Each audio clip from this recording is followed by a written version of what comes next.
Isang araw paggising mo, 30 ka na. Samantalang parang kahapon lang ay 20 ka. At hindi mo masabi paano dumaan ang isang dekada ng ganun-ganun lang. Ang tanging masasabi mo ay parang kailan lang. Pakiramdam mo wala naman nagbago, pero patuloy kang naninibago sa kalagayan mo.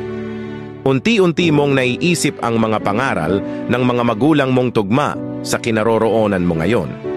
Lahat ng kahapon ay aral sa buhay mo. At ang bawat umaga ay panibagong pag-asa.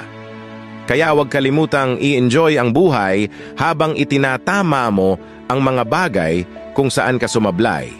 At unti-unting lasapin ang success na meron ka. Dahil bukas, 40 ka na. Parang kailan lang.